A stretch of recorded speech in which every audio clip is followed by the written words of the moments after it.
नमस्कार, मैं हूँ राजीव और मेरे साथ हैं शोमेश कुमार बाजार विश्लेषक हैदराबाद से। शोमेश, बहुत स्वागत है आपका। इस हफ्ते 1.25% के आसपास का नुकसान निफ्टी को झेलने को मिला और उसमें अधिकतर नुकसान जो है वो शुक्रवार का ही है।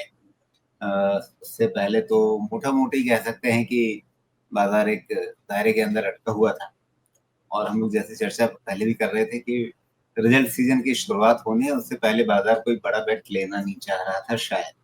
लेकिन क्या अब ये कहा जाए कि नतीजों को शुरुआती नतीजे और उसमें भी खास करके आईटी सेक्टर उसका बेलवेदर टीसीएस उसके नतीजे देखने के बाद एक कमजोरी बनी है शुक्रवार को। क्या ये एक ट्रेंड बनेगा या बाजार दूसरे सेक्टर्स के नतीजों को भी आगे देखना चाहेगा, उसके बाद कोई नया मन बनाएगा? सबसे पहली चीज़ ये हुई है टीसीएस के रिजल्ट के बाद कि हमारा ये मंथ का जो ऑलमोस्ट हाई टच होने का स्ट्रक्चर था वो ख़त्म हो गया। तो अब ये मंथ तो मुझे नहीं लगता कि कुछ होने वाला है। अब देखना होगा कि अगले महीने क्या होगा। ये महीने का तो ऑलमोस्ट स्ट्रक्चर चला गया है। मतलब ये है कि 25,650 के ऊपर जब तक क्लोज़ नहीं होता है, अब हमको ये देखना है कि निफ्टी करेक्ट होती है तो कहाँ तक होती है, वो हमको चेक करना है। तो चूँकि टीसीएस का चार्ट का स्ट्रक्चर ख़राब हो चुका है, इन्फोसिस एसओएस पे है, एचसीएल टेक भी कुछ वैसा ही लग रहा है। तो सपोर्ट तो नहीं है अब जिस तरह से टीसीएस ने रिज़ल्ट दिया है। इन्फोसिस ने अगर रिज़ल्ट में कुछ और भी कर दिया, तब तो फिर गड़बड़ ज़्यादा हो सकती है।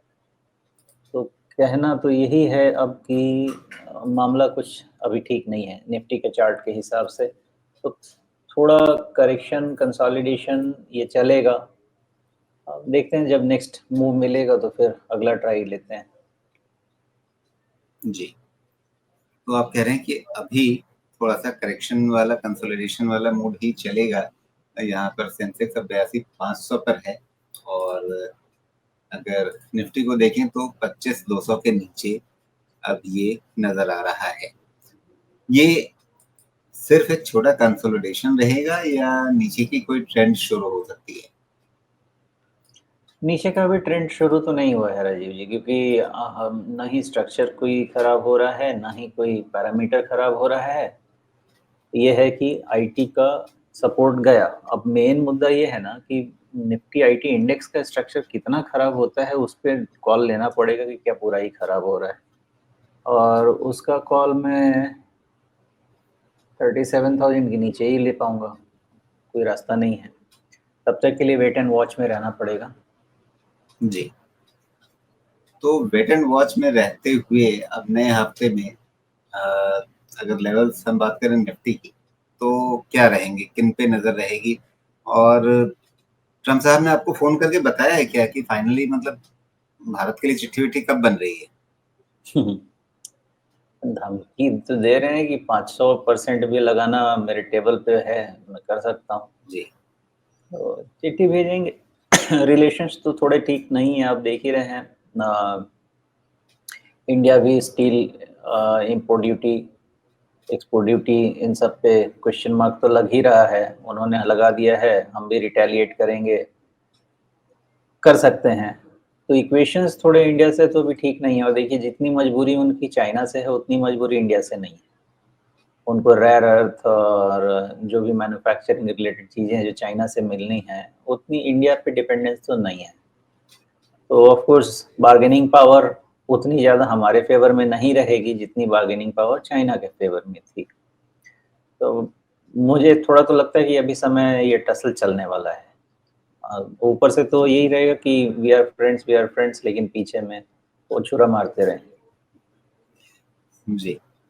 अच्छा, कुछ लोग कहते हैं कि मतलब जब जो बाइडेन प्रेसिडेंट थे और मोदी अमेरिका गए थे, तो उस समय उन्होंने मुलाकात नहीं की ट्रम्प साहब से जब वो पक्ष में बैठे हुए थे और थोड़ी मुसीबत में भी थे, क्योंकि उस समय उनके सिर पे तलवार लटका दी गई थी, गिरफ्तार भी किया जा सकता है। तो उस समय एक प्रोटोकॉल होता है कि भई आप एक राजकीय यात्रा पे जब जा रहे हैं, तो वहाँ के राष्ट्राध्यक्ष से ही मिलते हैं, सरकारी तंत्र से ही मिलते हैं, विपक्ष के लोगों से मिलने की मतलब कोई परंपरा उस तरह की नहीं रही है। उस परंपरा के हिसाब से मोदी जी मिले नहीं और इस बात को मतलब जनाब ट्रंप ने दिल पे ले लिया क्या? नहीं, मुझे नहीं लगता है, क्योंकि वो चीज़ को तो कॉम्पेंसेट कर दिया ना मोदी जी ने, जैसे ही वो जीते सीधा वहाँ जाके बैठ गए, फर्स्ट वन टू नेगोशिएट। तो मुझे नहीं लगता कि उसका आफ्टर इफेक्ट्स है। यहाँ पे मेन मामला बन गया है कि ट्रंप को चाहिए यस मिनिस्टर, वैसा वाला आदमी कि भाई मैंने बोल दिया, दादा बोल रहा है कर दो, नहीं करोगे तो झेलो। तो दैट्स ऑल, मुझे इससे ज़्यादा कुछ नहीं लगता है। वो वाली चीज़ तो मैं बिल्कुल, मुझे नहीं लगता है कि वैसा कोई इशू है। ये इशू पूरा इस चीज़ का है कि उनको चाहिए कि तुम मुझे टैरिफ जो मैं लगा रहा हूँ वो चुपचाप एक्सेप्ट कर लो और मुझे एक्सेस दे दो अपने पूरे मार्केट का, बस। एक्सेस दे दो पूरे मार्केट का। धंधे की बात है और धंधे की बात में ट्रंप साहब खुद धंधे के आदमी हैं, अपना ही धंधा चलाते रहते हैं, राष्ट्रपति बनने के बाद भी अपना धंधा देखते रहते हैं। और मोदी साहब के प्रॉब्लम तो वो नहीं है राजीव जी, प्रॉब्लम वो नहीं है मुझे। जी देखिए, धंधा तो सभी करते हैं, यूरोप भी धंधा करता है, लेकिन यूके और यूएस ये गंदा धंधा करता है।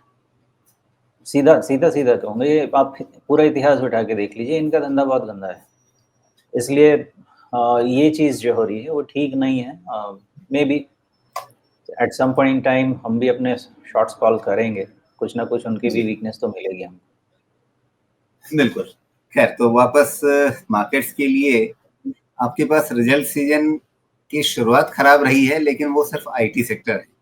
अगर डोमेस्टिक फेसिंग इकोनॉमी दूसरे सेक्टर्स जो हैं वहां पर आपको कुछ अलग संकेत मिलने शुरू हो जाएं, तो क्या ये चाल जो अभी नीचे की आई है वो रिवर्स भी हो जाएगी तुरंत? ये पूरा महीना ऐसा रह सकता है ना राजीव, दो क्योंकि अच्छे अभी तो डोमेस्टिक हमारा, नतीजे और ये मायूसी वाली कहानी खत्म। हाँ देखिए, हम भारतीय नागरिकों की एक सबसे अच्छी आदत क्या है ना, हम तुरंत चीज़ भूल जाते हैं, अच्छी हो या बुरी हो तुरंत भूल जाते हैं। तो अभी 2 दिन आने दीजिए ना, भूल जाएँगे कि भई कुछ हुआ था टीसीएस का रिज़ल्ट। इसलिए जैसा म आगे अनफ़ोल्ड हो सिचुएशन, वैसा हमको व्यू लेना चाहिए, ना ही टू मच नेगेटिव, ना ही too much positive. At hand जो हमारे पास है, वो ये है कि आईटी का मूड खराब रहेगा, और आईटी का जी मूड खराब रहेगा तो इस इंडेक्स का वेट है हमारे सेंसेक्स और निफ्टी में, तो इनका भी मूड खराब रहेगा। अगर बैंकिंग का भी मूड खराब हुआ तो फिर ज़्यादा मूड खराब होगा? नहीं, जी तो उतना नहीं होना चाहिए। बिल्कुल। तो अभी नए हफ्ते में लेवल्स क्या रखेंगे निफ्टी के लिए खास तौर पे ध्यान में? सिंपल निफ्टी के लिए किसी को भी 50 डीएमए वाला जो लेवल है वो ध्यान रखना चाहिए। यानी इसके नीचे क्लोज़ होना ठीक बात नहीं होगी। फर्स्ट ऑफ तो ऑल अभी तो मेरी ये ये समझ में, 25,000 की तरफ जा रहा है। हाँ, बस इतना ध्यान रखें कि 25,000 के नीचे ब्लिप जा सकता है, कोई दिक्कत नहीं है। 25,000 के नीचे क्लोज़ नहीं होना चाहिए, नहीं तो तकलीफ़ पक्की है। ओके? जी बस अब इस चीज़ को समझ के चलते हैं। बाकी इतना जान लेते हैं कि अभी शॉर्ट टर्म करेक्शन ट्रिगर्ड है। जब तक हमको फ्रेश सिग्नल नहीं मिलता है पॉजिटिव, तब तक अभी हम करेक्शन सिग्नल ही लेके चलते हैं। और सबसे इम्पोर्टेंट, जो जुलाई में बहुत स्ट्रेंथ दिख रहा था नया हाई बन जाने का, उसको टोटली अभी शेल्फ पे डाल दीजिए, उसको बाद में असेस करेंगे। जी। तो अभी वो कहानी भूल जाएं कि जुलाई में नया हाई। ओके। लेकिन नीचे अंदेशे कितने खुल रहे हैं सामान्य रूप से? मान लीजिए कि रिजल्ट बहुत अच्छा बहुत खराब ना भी हो, लेकिन मतलब बहुत एक्साइटिंग तो नहीं रहने वाला था। ये लोग पहले से कह के चल रहे हैं कि ठीक है, बहुत खराब नहीं होगा लेकिन बहुत अच्छा भी नहीं होगा, मोटा मोटा ठंडा ठंडा जैसा रहेगा। उस संभावना को ध्यान में रखते हुए अगर आईटी सेक्टर ने ये एक कमजोरी ला दी है बाजार में, तो इस कमजोरी से 25,000 आप पहले कह रहे हैं, मान लीजिए 25,000 टूट गया, तो उसके बाद क्या? उसके बाद फिर फ्रेश असेसमेंट करते हैं, बिकॉज़ उसके बाद अच्छी बात नहीं होगी हमारे पास कुछ भी। लेकिन 25,000 के पहले उतना 2 पॉइंट्स पे निराश नजर होना जा भी। रही है मेरी। एक तो जो आपका ये 12 जून का लो है लगभग 24,500 के आसपास का, और 200 डे मूविंग एवरेज जो है 24,000 के आसपास का। तो 500 पॉइंट्स के इंटरवल पे आपके पास 3 लेवल्स बन रहे हैं, 25,000 पहले, 24,500 और 24,000। क्या ऐसे ही देखा जाए जो याद भी रहेगा आराम से? मैं फिर यही रिक्वेस्ट करूंगा कि इस बीच में हम मिल लेंगे। जो मुझे दिख रहा है बिल्कुल। वो करीब करीब 24,300 से लेके 23,500, ये पूरे रेंज में मुझे असेसमेंट करनी पड़ेगी। और इतना क्लीन शॉट है ही नहीं, क्योंकि कई चीज़ें हो सकती हैं। 24,200 जाने के बाद भी, टूटने के बाद भी हो सकता है मुझे, या 24,000 टूटने के बाद भी हो सकता है मुझे कोई दिक्कत नहीं हो, क्योंकि 23,500 तक ये सब सपोर्ट जोन एक-एक करके आते जाएँगे। रिजल्ट सीजन है, किधर कितना घूमेगा ये समय बताएगा। लेकिन जी। 25,000 के नीचे ना फिर यही है कि सेल ऑन रैली वाला मार्केट लेके चलना चाहिए, और मार्केट को बताने देना चाहिए कि भाई साहब हम यहाँ पे अब थमेंगे, उसके पहले जी। प्रीएम्प्ट करना तो थोड़ा मतलब ठीक मेरे अंदाजे से नहीं रहेगा। तो अगर इसको क्रिस्टलाइज करें तो ये कि अभी नजर रखें 25,000 पे। 25,000 के नीचे अगर फिसल गया तो उसके बाद फिर मतलब कोई अगला टारगेट लेवल ध्यान में ना रखें, बाजार खुद ही अपना एक नया लेवल खोज लेगा। बिल्कुल।